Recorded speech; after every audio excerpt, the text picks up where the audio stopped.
সন্দেশখালী কাণ্ডের আবহেই মার্চের শুরুতে রাজ্যে আসছেন নরেন্দ্র মোদী। 7 দিনের মধ্যে করবেন 3টি সভা। সন্দেশখালীর অভিযোগকারী মহিলাদের সঙ্গেও কথা বলতে পারেন তিনি। সম্প্রতি দিল্লিতে বিজেপির জাতীয় কর্মসমিতির অধিবেশনে উঠে এসেছিল সন্দেশখালী প্রসঙ্গ। এবার সন্দেশখালীর ক্ষোভকে হাতিয়ার করে আক্রমণের ঝাঁজ সপ্তমে নিয়ে যেতে চাইছে বিজেপি। মার্চের শুরুতেই 1 সপ্তাহের মধ্যে 3 দিন বাংলায় আসছেন প্রধানমন্ত্রী। 1 সপ্তাহে দক্ষিণবঙ্গে 3টি সভা করতে পারেন তিনি। 1 মার্চ হুগলির আরামবাগে, 2 মার্চ নদিয়ার কৃষ্ণনগর এবং 6 মার্চ উত্তর 24 পরগনার বারাসাতে জনসভা করতে পারেন, যেখানে সন্দেশখালীর অভিযোগকারী মহিলাদের সঙ্গেও কথা বলতে পারেন প্রধানমন্ত্রী। পশ্চিমবঙ্গে 2টো জায়গায় উনি সভা করবেন, তার সাথে 6 মার্চ মহিলাদের সভা, সেখানেও নিয়ে আসবেন। অবশ্যই সন্দেশখালীর মহিলাদেরকে আমরা নিয়ে আসবো, নিয়ে এসে মাননীয় প্রধানমন্ত্রীর সাথে দেখা করাবো বা প্রধানমন্ত্রীর সভাতে ওনারা থাকবেন, তাদের কথা আমরা প্রধানমন্ত্রীর কাছে পৌঁছে দেবো। সেটা লিখিতভাবে হতে পারে বা ভার্বালি হতে পারে। অবশ্যই নিয়ে আসবো, কেন তারা নিজেরা আসতে চাইছে, আমাদের সাথে যোগাযোগ করেছে, তারা বলছে আমরা আসবো, প্রধানমন্ত্রীর সাথে দেখা করবো। 2021 সালে তো এসেছিলেন। 2021 সালে অমিত শাহ, নরেন্দ্র মোদী তারা তো ডেলি প্যাসেঞ্জারই করেছিলেন। কি রেজাল্ট হয়েছিল? মানুষ উন্নয়ন পেয়েছে, তৃণমূলের পাশে থাকবে, মমতা বন্দ্যোপাধ্যায়ের পাশে থাকবে। নির্বাচনী পরাজয়ের অভিযান শুরু করছেন পশ্চিমবঙ্গ থেকে, সেটা পশ্চিমবঙ্গ বুঝিয়ে দেবে। শিবাশিস মৌলিক, অনির্বাণ বিশ্বাস, ব্রতদীপ ভট্টাচার্য, এবিপি আনন্দ। রাহুল বাবু, প্রধানমন্ত্রী আসবেন এবং সন্দেশখালীর এই নির্যাতিতা মহিলাদের বেশ কয়েকজন তার সঙ্গে দেখা করতেও পারেন, এরকম কিন্তু বিজেপির তরফ থেকে জানা যাচ্ছে। আমার ভারী অদ্ভুত লাগছে জানো বৃষ্টি। আমি এখানে রাজ্য সভাপতি সুকান্ত বাবুকে একটা প্রশ্ন করতে চাই। প্রধানমন্ত্রী আসছে, প্রধানমন্ত্রী আসতে পারে, সারা দেশ যেতে পারে, সেটা কথা নয়। কথা হচ্ছে যেটা অদ্ভুত লাগছে আমার, মণিপুর যখন জলে যখন মহিলাদের বিবস্ত্র করে প্যারোড করানো হয়, তখন এই প্রধানমন্ত্রী দেখা যায় না। 3 মাস ধরে কোনো বিবৃতি দেন না। আজকে ঠিক ভোটের বুকে আমি যে কারণে বলছিলাম এটাকে জিয়ে রাখা এবং প্লটিং পুরো প্লটেড, এটা তার জন্য প্রধানমন্ত্রী 3বার একসঙ্গে আসতে পারলে সমস্ত কাজ পেরে। কেন সন্দেশখালীর এই কথা বলতে হবে? কই মণিপুরের বেলা তো মনে পড়ে না, কই হাতরাসে তো মনে পড়ে না, কই উন্নত তো মনে পড়ে না, কই লক্ষ্মীমপুর খেড়িতে তো মনে পড়ে না, প্রয়াগরাজে তো মনে পড়ে না। একটা কথা আপনি বলছেন, কিন্তু এই মণিপুরে আমরা দেখেছিলাম যে পলিটিক্যালাইজ করা হচ্ছে বৃষ্টি, এটা সম্পূর্ণ তাহলে আচ্ছা একদম। তাহলে একটা প্রশ্নের উত্তর দিন, সেটা হচ্ছে হাতরাসি বলুন, মণিপুরি বলুন, এই সমস্ত জায়গায় নক্কারজনক এই ঘটনাগুলো ঘটার পর আমরা কিন্তু দেখেছিলাম যে তৃণমূলের প্রতিনিধি দল তারা সেখানে ছুটে গিয়েছে, কিন্তু সেটা এখানেও ঢুকতে দেওয়া হচ্ছিল না। শুরুর দিকে সমানিত 144 দ্বারা ঢুকতে দেওয়া হয়নি। তাহলে সেটা মানে ব্যাপারটা এরকম হয়ে যাচ্ছে না যে আমরা গেলে সেটা হচ্ছে আমরা মানুষের পাশে থাকার জন্য যাচ্ছি, এক সেকেন্ড, আর ওরা এলে মানে বিরোধীরা এলে সেটা হচ্ছে উস্কানি দেওয়ার জন্য। এই বিষয়টা সামনে হয়ে যাচ্ছে না একেবারে। বিরোধীর উস্কানির কথা বলিনি, তুমি প্রধানমন্ত্রীর কথা বললে। প্রধানমন্ত্রীর কথা বললাম, জিয়ে রাখার কথা হয়, জিয়ে রাখার কথা বলছেন, এবং শুরু থেকেই তো তৃণমূলের তরফ থেকে যেটা বারবার বলা হচ্ছে, বিরোধীরা নাকি উস্কানি দিচ্ছে, বিরোধীরা প্ররোচনা দিচ্ছে। তাহলে এরা কি করছে? প্রধানমন্ত্রী আসছে শুধুমাত্র সব ছেড়ে দিয়ে, ওখানে কোথাও মহিলাদের অত্যাচার নেই, মহিলাদের নির্যাতন নেই, মহিলাদের নামে কোনো কথা নেই, শুধু বাংলায় দাঁড়িয়ে প্রধানমন্ত্রী কোথায় যাবেন না যাবেন সেই জন্য উনি তৃণমূলের কাছ থেকে কোনো নেবেন না, উপদেশ নেবেন না। দ্বিতীয় কথা হচ্ছে এই বারবার সন্দেশখালী থেকে মণিপুর চলে যাচ্ছে, সন্দেশখালী থেকে এয়ারপোর্ট হয়ে মণিপুর যেতে টাইম লাগবে। তার অনেক আগে ওখানে অনেক দিন থেকে ছিলেন ভারতের মাননীয় স্বরাষ্ট্রমন্ত্রী, ভুলে যায় কেন এসব কথা বলার আগে? হাতরাসে রাজ্য সরকার যথেষ্ট অ্যাকশন নিয়েছিল, মণিপুরে রাজ্য সরকার অ্যাকশন নিয়েছিল, এখানে রাজ্য সরকার বলে কিছু আছে বোঝা যাচ্ছে না, সরকারটাকেই এরা তুলে দিয়েছে। এবং এখানে প্রশাসনের সঙ্গে ক্রিমিনাল গ্যাংয়ের একটা ডিরেক্ট নেক্সাস পাওয়া যাচ্ছে। ফলে এইরকম একটা জায়গায় বলবে না, যেখানে দেশের রাষ্ট্রপতি একজন উপজাতি সম্প্রদায়ের মানুষ, সেখানে তফসিল জাতি উপজাতির মানুষদের উপর, মহিলাদের উপরে নির্যাতন হয়েছে, মধ্যযুগীয় নির্যাতন হয়েছে, এর কারণে সামান্যতম লজ্জা লাগে না, সামান্যতম লজ্জা লাগে। মণিপুরের ঘটনা প্রচন্ড অস্বাভাবিক, নিন্দাজনক 100 বার। কিন্তু এক সেকেন্ড, আমরা রাজ্যে ফিরে আসি। সন্দেশখালীতে যে ঘটনা ঘটছে সেই ঘটনার কথা বলতে গিয়ে বারবার আমরা মণিপুর, হাতরাস, আমি তো বলছি যে ঘটনাগুলো সেখানে ঘটেছে সেগুলো নিয়ে অনেক শো করা হয়েছে, দিনের পর দিন আলোচনা করা হয়েছে। বললো যে আমার ওখানে নিরাপদ বাবু থাকতে পারেননি, চলে এসেছেন। তো 2016 থেকে নিরাপদ বাবু চয়নদের বলেনি কেন ওখানে এই ঘটনা ঘটছে? তখন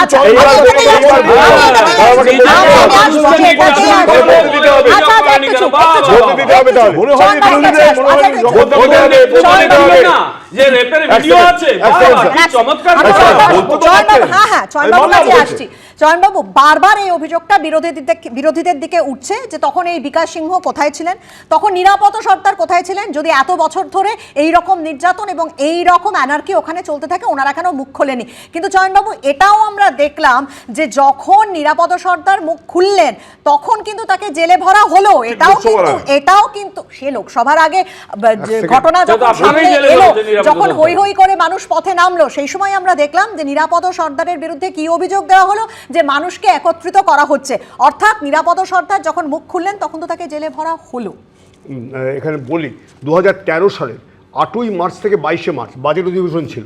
হ্যাঁ, দুদিন পর পর আপনার 0 আওয়ারে প্রসঙ্গ এনেছিলেন। প্রথমবার আনলেন এই সন্দেশখালিতে নারী নির্যাতন নিয়ে। নারী নির্যাতন করছেন মহিলা জনপ্রতিনিধিদের উপর অত্যাচার করছে তৃণমূলের দুষ্কৃতীরা। এবং তারপরে ওই 2013 সালের 8ই মার্চ থেকে 22শে মার্চ বিধানসভার কার্যবিবরণীতে রয়েছে, বাজেট অধিবেশনের কার্যবিবরণীতে আছে। আমি সেই ফুটেজ তোমায় দেখিয়ে দেবো। নির্দিষ্টভাবে আমি অভিযোগ করছি, না জেনে মন্তব্য না করাটাই ভালো, না জেনে মন্তব্য না করাই ভালো। এবং এক্সপান্ড করা হয়েছিল বক্তব্য, মাইক অফ করে দেওয়া হয়েছিল, কিন্তু বাকিটা লিপিবদ্ধ আছে, বাকিটা লিপিবদ্ধ আছে। এবং দ্বিতীয়টা হচ্ছে যে সোনালী গুহ সম্ভবত তখন উপাধ্যক্ষের আসনে ছিলেন, অধ্যক্ষের আসনে ছিলেন, তিনি মাইক অফ করেছিলেন শেষ অংশে, কোনো উত্তর দেওয়া হয়নি। এবং যেটা আমি স্পষ্টভাবে বলছি, বারবার এই অভিযোগ আনা সত্ত্বেও নিরাপদ যখন এনেছিল অভিযোগ, ঘর ছাড়া মহিষ বাঁধান অব্দি প্রায় 1400 কর্মী আমাদের ঘর ছাড়া ছিলেন, তাদেরকে ঘরে ফেরানোর আবেদন জানিয়েছিল। এই সমস্তগুলো বিধানসভাতে কার্যবিবরণীতে রয়েছে। 2013-তে জীবনে বিরোধীরা এইসব কথা সামনে আনেনি, কোনোদিন সন্দেশখালিতে কোনো ঝামেলা ছিল না, এই কথাই বারবার তৃণমূলের তরফ থেকে বলা হচ্ছে। আমি এখান থেকে গদাধর বাবুর কাছে আসবো। জাস্ট কয়েকটা ইনসিডেন্ট, 2019-এর দুটো ইনসিডেন্ট গদাধর বাবু। জুন মাসে তৃণমূল বিজেপি সংঘর্ষ, রণক্ষেত্র হয় ন্যাজাট এলাকা এবং মৃত্যু হয় 3 বিজেপি কর্মী। 2019-এর নভেম্বরে দুষ্কৃতী ধরতে গিয়ে গুলিবিদ্ধ হন এক সাব ইন্সপেক্টর সহ 2 জন এবং গুলিতে মৃত্যু হয় এক ভিলেজ পুলিশ কর্মীদের। 2021 নির্বাচন ঘোষণা হওয়ার পর বিজেপি তকমা দিয়ে অমিত আড়ির বাড়ি ভাঙা হয়। আমরা গতকালই তার বক্তব্য শুনেছি। প্রাণনাশের হুমকি দেয় শেখ শাহজাহান, শেখ সিরাজ, এমনই অভিযোগ, পালাতে বাধ্য হয়। তার মানে একের পর এক ঘটনা তো এর আগেও ঘটে এসেছে সন্দেশখালিতে, কোনো ব্যবস্থা তো পুলিশ নেয়নি, এমনই অভিযোগ গ্রামবাসীরা করছেন। দেখুন, পুলিশের স্পেসিফিক ডিপার্টমেন্ট আছে, particularly intelligence band government of West বেঙ্গলের কাজ হচ্ছে এইসব পলিটিক্যাল অ্যাক্টিভিটিসগুলো নজর রাখা এবং তার অ্যাকশন নেওয়া, গভর্নমেন্টকে অবহিত করা, number 1। Number 2, CID West Bengal আছে, তারা ক্রিমিনাল অ্যাক্টিভিটিস, এই যে পলিটিক্যাল ক্রিমিনাল অ্যাক্টিভিটিস, এইগুলোকে নজর রাখা। এই ঘটনাগুলো যে আসেনি এটা কিন্তু ডিনায়াল। এই যে দুটো ট্যাকটিস এখন গভর্নমেন্ট অফ ওয়েস্ট বেঙ্গল নিয়েছে, একটা হচ্ছে ডিনায়াল। এই ডিলে অ্যান্ড ডিনায়াল ট্যাকটিসে এই যে কনফিডেন্স বিল্ডিং মেজার যেটা বলছেন, এটা কিন্তু অত্যন্ত মানে সুপরিকল্পিতভাবে চলছে, সুপরিকল্পিত। এবং এই যে ঘটনা, এই যে আপনি একদিকে বলছেন একদিকে হচ্ছে পিস এস্টাবলিশমেন্ট করা, এই দুটোকে সামনে রাখছেন আপনারা, আর একদিকে আপনি ঠিক উল্টো কাজটা করছেন। এটা শুধু পুলিশ নয়, পুলিশ অ্যান্ড অ্যাডমিনিস্ট্রেশন দুজনেই কিন্তু equally involve in this episode. এখন যদি শান্তি ফেরাতে হয়, প্রথম যে কাজটা হচ্ছে সেটা হচ্ছে রেস্টোরেশন অফ পিস করতে গেলে জনগণের কথা শুনতে হবে,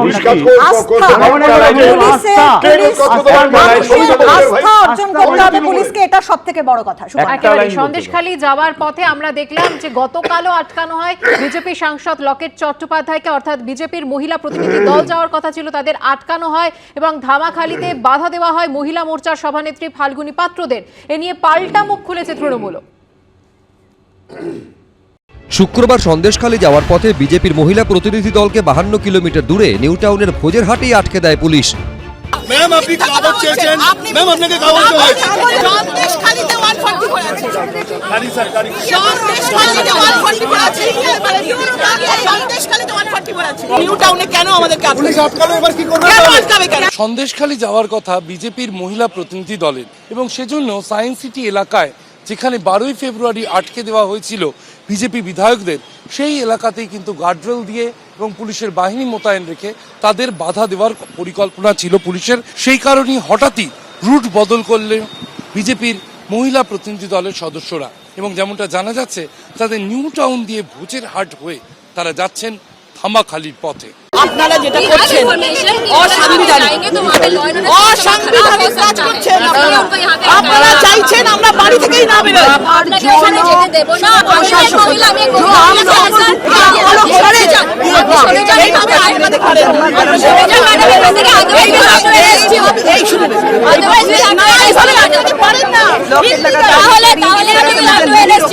নাটক ফাটক করবেন নাটক করবেন ইল্লিগালি আপনারা অ্যারেস্ট করার চেষ্টা করছেন এখানে আমরা কিছু ম্যাডাম ইল্লিগালি করছি না মানে যখন তৃণমূল গেছিল তখন আইন শৃঙ্খলা জায়গায় ঢোকা দিলেন কেন যখন তৃণমূল গেছিল যখন শাসক দল গেছিল তখন আপনি কোথায় ছিলেন?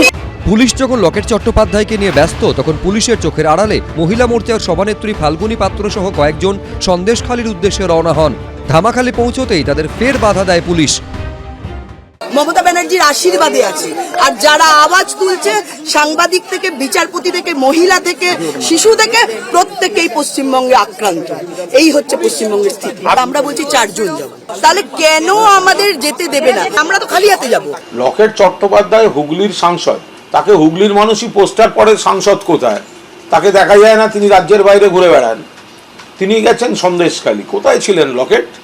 উন্নাও হাতরাসের সময় কোথায় ছিলেন লকেট? মণিপুরে যখন মহিলাদের নগ্ন করে হাঁটানোর অভিযোগ আসছিল। ফলে এগুলো সব কম্পিটিশন চলছে নিজেদের মধ্যে। লকেট দেখছেন অন্য দু একজন মহিলা নেত্রী চলে যাচ্ছেন সন্দেশখালিতে, ছবি দেখা যাচ্ছে উনি পিছিয়ে পড়ছেন, তা সেই জন্য তিনিও ছুটছেন।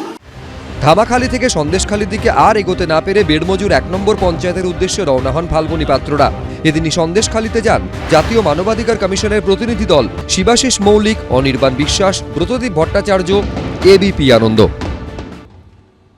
আমি রাহুল বাবুর কাছে আসবো। রাহুল বাবু, কিছুক্ষণ আগেই আপনি বললেন যে হাতরাস হোক বা তারপর মণিপুর, সেখানে তৃণমূলের প্রতিনিধি দলও যখন গেছিল তাদেরকে বাধা দেওয়া হয়। অর্থাৎ এ রাজ্য কি আলাদা কোনো দৃষ্টান্ত স্থাপন করতে পারবে না? তার কারণ আমরা দেখেছি শুভেন্দু অধিকারীকে 3 বারের বার হাইকোর্ট থেকে অনুমতি নিয়ে সন্দেশখালি যেতে হয়। একটু সংশোধন করে হাতরাসে তৃণমূলের প্রতিনিধি দল ঢুকেছিল, একটু সংশোধন করে দিলাম একেবারে। এবং আমি প্রশ্নে আসছি যে তারপর আমরা দেখলাম সুকান্ত মজুমদার তিনি গ্রেফতার হয়ে গেলেন এবং গতকাল বিজেপির সাংসদ লকেট চট্টোপাধ্যায়কে আটক করে নিয়ে আসা হলো লালবাজারে। তাহলে বিরোধী কণ্ঠস্বরের জায়গা কোথায় এই রাজ্যে? না না, সুকান্ত বাবুর যে এই যে কাঁচা চিত্রনাট্য, তাতে উনি অভিনয় করতে ঠিক মতো পারেননি। সেটা বলছি, বিরোধীরা গেলেই চিত্রনাট্য জানেন না। আর দ্বিতীয় কথা হচ্ছে যে আমার বক্তব্য হচ্ছে যেতে কোনো আপত্তি নেই, কিন্তু যাওয়াটা হচ্ছে তো কেন? যাচ্ছে তো খালি আগুন লাগানোর জন্য, যাচ্ছে তো খালি প্ররোচনা দেওয়ার জন্য, বাড়িতে চা খেতে যাচ্ছে, আপনাদের কি যায় আসে? বাংলাকে তৈরি করার জন্য, আপনাদের কি যায় আসে? খালি আইন শৃঙ্খলাকে ভাঙার জন্য। জারি নেই এই এবং যাওয়ার জন্য তো প্রশাসন তারা প্ররোচনা দেবেন, সেখানে কি অশান্তি তৈরি হবে? আজকে যদি দাঁড়িয়ে এমন পুলিশকে কাজ করতে না দেওয়া হয়, অগ্নিসংযোগ করা হয়, ভাঙচুর করা হয়, বেশ আমি বুঝলাম, যাচ্ছে তো শুধুমাত্র প্ররোচনা দেওয়ার জন্য। বারবার তৃণমূল এটা বলছে, রাহুল বাবু এই কথা বলছে। একটা কথা আমাকে বলুন তো, সেটা হচ্ছে মমতা বন্দ্যোপাধ্যায় যখন বিরোধী নেত্রী ছিলেন তখন যে কোনো জায়গায় যদি এরকম কোনো ঘটনা ঘটতো, মমতা বন্দ্যোপাধ্যায় কি ছুটে যেতেন না বিরোধী নেত্রী হিসেবে? মমতা বন্দ্যোপাধ্যায় কি তাদের পাশে গিয়ে দাঁড়াতেন না? না, এক সেকেন্ড রাহুল বাবু, তাহলে আজকে যখন বিরোধীরা এরকম একটা ঘটনা ঘটছে বলে তাদের এটা তো একটা বড় ডেমোক্রেসি। তো ডেমোক্রেসিতে যদি একটা সমস্যা হয়, এত মানুষ সেখানে গর্জে উঠছে, সেখানে বিরোধীরা তাদের পাশে গিয়ে দাঁড়াবে, এটা কি একটা স্বাভাবিক ঘটনা নয়? কেন তাহলে সেক্ষেত্রে বারবার প্ররোচনা দেওয়া হচ্ছে, আগুন জ্বালানোর দিকে তারা ষড়যন্ত্র করছে, এই কথা বারবার তাহলে এখন তৃণমূল শাসক দল হয়ে কেন বলছে? দেখো, মমতা বন্দ্যোপাধ্যায় গেছেন যেখানে গেছেন, সেখানে দাঁড়িয়ে আজকে যেভাবে এই চিত্রনাট্য করে পুরো গ্রামকে জ্বালানো হচ্ছে, আজকে যেভাবে ভাঙচুর করা হচ্ছে এবং প্রশাসনকে কাজ করতে দেওয়া হচ্ছে না, আজকে তো এটাই তো ইচ্ছাকৃত একদম। এই প্রোটেক্ট স্ক্রিনে আছে, কাজ করতে দেওয়া যেখানে গেছেন বিরোধী নেত্রী হিসেবে, সেখানে কোনো উস্কানি তো দেওয়া হয়নি, সেখানে পাশে থেকেছেন। এই তৃণমূল কংগ্রেসের নেতৃত্ব সব জায়গায় যে যেতে পেরেছে তা নয়। আমি একটা উদাহরণ দেবো, এবং তোমাদের তো বহু পুরনো চ্যানেল, ফুটেজগুলো একটু বার করো। 14ই মার্চের পরে নন্দীগ্রামে কাউকে ঢুকতে দেওয়া হয়নি। ওই ইয়ের কাছে ঢোকার মুখে আটকে দিয়েছিল সিপিএম এর ক্যাডাররা। ওখানে অনেকক্ষণ ধরে ওয়েট করার পরে কে প্রথম ঢুকেছিল জানেন? তার নাম লালকৃষ্ণ আদবানি, বিরোধী দলের নেতা লোকসভায়, এবং তারপর তৃণমূলের কনভয় ঢুকে গিয়েছিল। তাই সব জায়গায় যেতে পেরেছেন কথাটা ভুল। বহু জায়গায় যেতে পারেন, বহু জায়গায় তো গেছেন বহু জায়গায়। এবং এখন সেই অভিজ্ঞতার ভিত্তিতে তার তো বলা উচিত ছিল যে মানুষকে গণতান্ত্রিক অধিকার দেবো, আমার প্রশাসন ব্যর্থ হয়েছে, বিরোধীরা যাচ্ছে, মহিলারা যাচ্ছে মহিলাদের চোখের জল মোছাতে, ওখানে মহিলাদের চোখের জল পড়েছে, মহিলাদের ওপর পাশবিক অত্যাচার হয়েছে। বিরোধীরা কোথাও এরকম গন্ডগোল হলে পাশে দাঁড়াবে একটা ডেমোক্রেসিতে, এটাই তো খুব স্বাভাবিক। চোখের জল মোছাবে গিয়ে নির্দিষ্টভাবে পরিষ্কার কথা বলবার যে মমতা, আপনারা বারবার যে প্রসঙ্গটা আছেন, মমতা বন্দ্যোপাধ্যায় যখন বিরোধী দলের নেত্রী ছিলেন তিনি কি কি করেছেন আমরা খুব ভালোভাবে জানি। না, তিনি মানুষের পাশে গিয়ে দাঁড়িয়েছেন, যেখানে অন্যায় হচ্ছে তিনি ছুটে গেছেন, সেই ছবি আমরা দেখেছি। কিন্তু আবার বেদি ভবনও বানিয়েছিলেন, বেদি ভবনের ঘটনাটাকে সাজিয়েছিলেন। এবং সবচেয়ে বড় কথা যেটা, সেটা যে মমতা বন্দ্যোপাধ্যায় যে এটা স্যার বললেন, নন্দীগ্রামে মমতা বন্দ্যোপাধ্যায় রাজনৈতিক ফায়দা নেওয়ার জন্য লালকৃষ্ণ আদবানির হাত ধরে অনেক কিছুই করেছিলেন, আমরা সেগুলো জানি। কিন্তু আমার প্রসঙ্গটা সেখানটায় বিরোধী স্পেস মমতা বন্দ্যোপাধ্যায় কোনোদিন নামেননি, কোনোদিন মানেননি, কোনোদিন কোথাও মানেননি। আমরা যখনই এগোবার চেষ্টা করেছি যেসব জায়গাতে, সেখানে আটকে দেওয়া হয়েছে। নিরাপদ সর্দার যখন পরিষ্কার কথা, নিরাপদ সর্দার যে মুহূর্তে শাহজাহানকে ডন বলেছেন তার পরদিনই তাকে আটক করা হয়েছে। এবং নিরাপদ, আমার বন্ধুস্থানীয় বলেই বলছি, নিরাপদ যে ঝুঁকি নিয়ে সন্দেশখালীতে ছিল, যে কোনো মুহূর্তে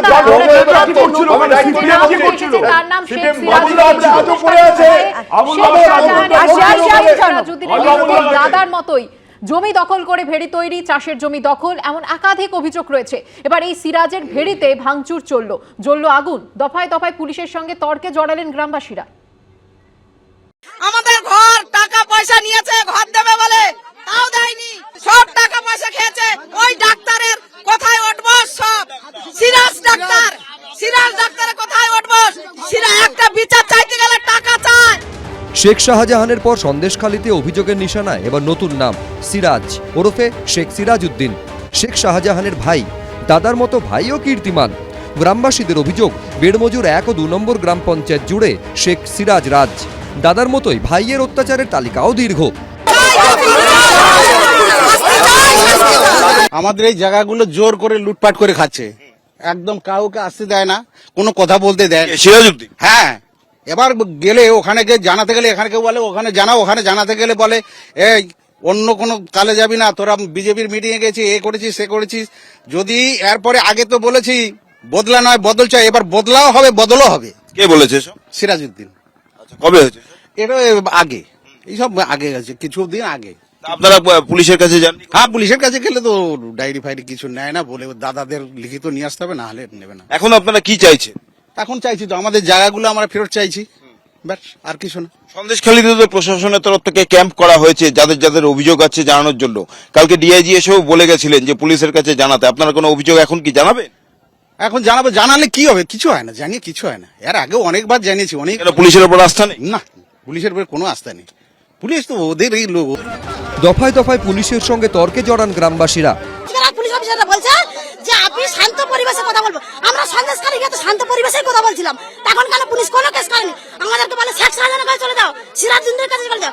কেন আমরা সিরাজউদ্দিনের কাছে যাবো? কেন আমরা শেখ শাহজাহানের কাছে যাবো? কেন আপনি তো দেশের একটা আইন, কেন আপনার কাছে আসবো নাকি সিরাজউদ্দিনের কাছে যাবো? কেন এরকম? এখন এনারা বলছে যে আমাদের কাছে শান্ত পরিবেশে বলো। ওই অজিত ভাই যত আগুন ধরে দিয়ে গেছে। এই উত্তপ্ত পরিস্থিতির মধ্যেই ঘটনাস্থলে এসে পৌঁছন এডিজি দক্ষিণবঙ্গ। আগে যেটা হয়েছিল, যদি তখন কেউ অভিযোগ নেয়নি, এখন অভিযোগ নেওয়া হবে। সব মিলিয়ে ক্ষোভে ফুঁসছে সন্দেশখালী। ব্রতদীপ ভট্টাচার্য, অনির্বাণ বিশ্বাস, উজ্জ্বল মুখোপাধ্যায়, এবিপি আনন্দ।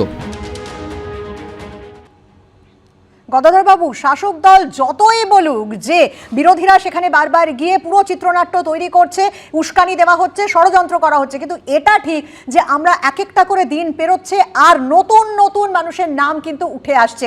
যেমন এতদিন কিন্তু আমরা এই সিরাজউদ্দিনের নাম শুনিনি, অজিত মাইতির নাম এক একবার শুনলেও এভাবে শুনিনি। একের পর এক নতুন নতুন নাম কিন্তু উঠে আসছে মানুষের মুখে। দেখুন, আমি যেটা বলতে চাই, জায়গাটা অশান্ত। Restoration of peace and tranquillity পুলিশের অন্যতম কাজ, এবং পুলিশ সেই কাজটাকে, ডিজিপি বাবরা বলছে যে we want restoration of peace and tranquillity. কিন্তু পুলিশের দুটো কাজ আছে। একটা যে বলছে যে এই যে ধরুন আপনি এখানে ডিপ্লয়মেন্ট অফ পুলিশ এখনও আছে, অনেক আছে, কিন্তু টোটাল ফেলিওর। আপনি দেখলেন বেড মজুর এরিয়াতে কীভাবে প্রিভেনশন কোথায়? সেখানে প্রিভেন্টিভ অ্যাক্টিভিটি আপনি একটা ক্যাম্প করে দিলে হয়ে গেল, ক্যাম্পের অ্যাক্টিভিটি কোথায়?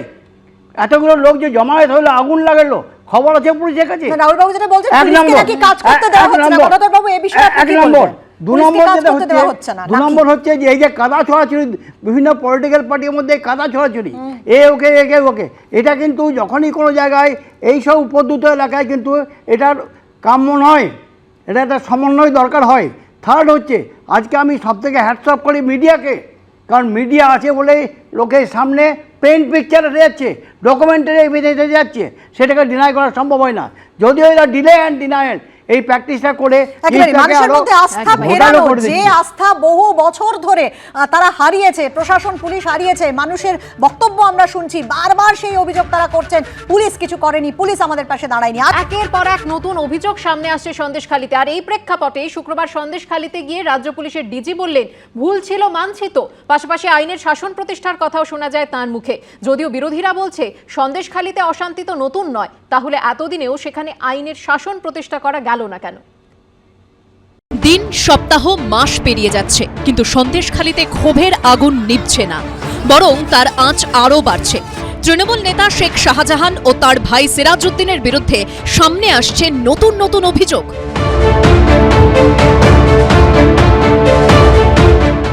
যেমন সন্দেশখালীর বাসিন্দা অমিত আরির অভিযোগ, 2021 সালের বিধানসভা নির্বাচন ঘোষণা হওয়ার পর বিজেপি তকমা দিয়ে তার বাড়ি ভাঙে এবং প্রাণনাশের হুমকি দেয় শেখ শাহজাহান ও শেখ সিরাজউদ্দিনের বাহিনী। বাড়ি ছেড়ে পালাতে হয় তাকে।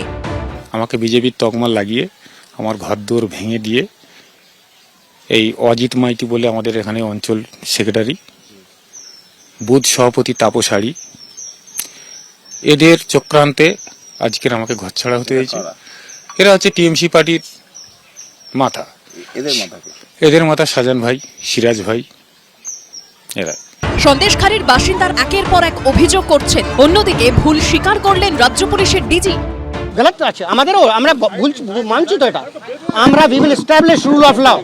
ভয়ের কিছু নেই, জঙ্গল রাজ নয় এটা। আইন শৃঙ্খলা নাই, তার ভুল ঠিক কি? সন্দেশখালীতে আইন শৃঙ্খলা আছে, ওখানকার লোককে জিজ্ঞেস করুন কে গেছে কবে, ওখানে পুলিশ আছে? পুলিশ কার হয়ে কাজ করে? শাহজাহানের হয়ে কাজ করে, সেজন্য আশা করাই বৃথা। বিরোধীদের প্রশ্ন, এতদিনে সন্দেশখালীতে আইনের শাসন প্রতিষ্ঠার কথা মনে পড়লো কেন? আসল প্রশ্নটা তো হলো, এতদিনেও তা করা যায়নি কেন? 1.5 মাসের বেশি হয়ে গেল শাহজাহানকে গ্রেফতার করতে পারেননি বলা সত্ত্বেও, তখন চুপ। আর গ্রামের গরিব মানুষ, মহিলারা কয়েক বছর ধরে নির্যাতিত হয়ে তাদের যখন প্রতিফলন ঘটছে, বিস্ফোরণ ঘটছে, রিয়াকশন ঘটছে, তখন তাদেরকে চোখ লাগানো। আপনি অ্যাকশন নিন। তার আগে যে পুলিশ আধিকারিকরা তাদের বিরুদ্ধে কেস নেয়নি, তাদের বিরুদ্ধে অ্যাকশন নিন, আইনত অ্যাকশন নিন। তারপর যারা যারা অন্যায় করছেন সব বিরুদ্ধে অ্যাকশন নেবেন। যে পুলিশ আইনের শাসন ফিরিয়ে দেওয়ার চেষ্টা আপ্রাণ করে যাচ্ছে, কিন্তু তার সঙ্গে লাগাতার সমান্তরালভাবে আইন ভাঙার একটা প্ররোচনা, একটা প্রচেষ্টা, একটা অর্গানাইজড গোলমাল পাকানোর চেষ্টা সেটা হচ্ছে। আমাদের কাছে যেমন খুব নির্দিষ্টভাবে কিছু খবর, যে দিল্লি থেকে একটা মেসেজ আছে যে যতদিন না প্রধানমন্ত্রী সফর হচ্ছে ততদিন সন্দেশখালী ইস্যুটাকে জিইয়ে রাখতে হবে। সেই কারণেই কিছু কিছু দৃশ্য এখনো দেখা যাচ্ছে। কতদিনে নিভবে এই অশান্তির আগুন? প্রশ্ন সবার। ব্রতদেব ভট্টাচার্য, উজ্জ্বল মুখোপাধ্যায় ও দীপক ঘোষের রিপোর্ট, এবিপি আনন্দ। বিমল শঙ্কর বাবু, কুণাল ঘোষের বক্তব্য শুনলেন যে তাদের কাছে খবর আছে, জিয়ে রাখার চেষ্টা হচ্ছে যতক্ষণ না প্রধানমন্ত্রী আসে। 3.5 বছর জেল খাটা লোকের একটা প্রশ্নের উত্তর দেবো না, ও আগে ভদ্রতা সভ্যতা শিখুক, তারপর তার কথার উত্তর দেবো। এবার অন্য কথা বলি, সেটা হচ্ছে যে এই পুলিশ অফিসারকে একটা কথা বলি, এতদিন কোথায় ছিলেন দাদা? মানুষের এই যে ভয়ঙ্কর মধ্যযুগীয় কায়দায় নির্যাতন চলছিল, নারী নির্যাতন হচ্ছিল, নারী সম্ভ্রমানি হচ্ছিল, এতদিন কি বসে বসে ঘাস কাটছিলেন? এখন গিয়ে সারমন বিতরণ করছেন। আপনারাই কিন্তু এই প্রশাসনের যে গিয়ে যা যোগ্যতা, তার যে বৈধতাকে আপনারা ধ্বংস করে দিয়েছেন। একটু আগে আপনারাই দেখালেন না, বলছে এই পুলিশ প্রশাসনের উপর আমাদের কোনো ভরসা নেই, অর্থাৎ প্রশাসনের উপর ভরসা চলে গেছে। আসলে যেটা ঘটেছে, এরা অনেক দিন ধরে তৈরি হয়েছিল, চয়ন রাগ করলেও আমি বলি, এই শাহজাহান হচ্ছে সিপিএম এর কলেজ থেকে পাস করা এবং এগুলোকে এনে পিএইচডি করিয়েছে তৃণমূল। সুতরাং এদের সিধে করবে বিজেপি, বলে দিয়ে যাচ্ছে। সময় নেই রাহুল বাবু, ওয়ান লাইনে আমি একটা স্যারের কথা খুব ইম্পর্টেন্ট, আমি যেটা মনে করি যে রেস্টোরেশন পিস, আজকে দাঁড়িয়ে রাজ্যের শাসক দল তো চাইবে পিসটাকে রেস্টোর করতে, সেখানে চাইবে না কারা, আইনের শাসন যে যারা ছিল না সেটা মোটামুটি সকলেই মেনে গন্ডগোলটা নিয়েছে। জিয়ে রাখতে চাইবে। তার বিমল দাকে চাইছেন, ইউপির মতো এনকাউন্টার করি আমরা, বিমল দাকে চাইছেন, বুলডোজার, পুলিশ গুলি চালায়, গাড়ি আর বাড়াবাড়ি করলে শান্তি ফিরুক, বোমা এটাই গুলি কিন্তু চালায়। সকলে এটাই তো চাইছে, চাইছে বিরোধীরা, প্রত্যেকটা মানুষ যাতে চাইছে রক্ত যে এই গঙ্গা বয়। গ্রামবাসীরা যারা এতদিন এটা তৃণমূল ধরে কংগ্রেস সরকার তারা বন্ধ অভিযোগ করবে। করে আসছেন এবং এতদিন ধরে তারা যে আস্থা নেই পুলিশের ওপর বলে আসছেন, আস্থা ফিরুক, আইনের শাসন সেখানে প্রতিষ্ঠা হোক, সব মানুষ কিন্তু সেটাই চাইছে। কতদিনে চাইছে, সেটা হয় বিরোধীরা চাইছে। অবশ্যই সেদিকে আমরা আমরাও নজর চাইছি, থাকবে। সকলকে কিন্তু এই যে ধন্যবাদ বলতে জানাচ্ছি দেওয়া হলো না। স্টুডিওতে আসার জন্য। এই যে বলতে আনন্দ দেওয়া হলো না। সকালের সময় গেছে একটা বিরতির পর অন্যান্য খবর নিয়ে ফিরে আসছি, সঙ্গে থাকবেন।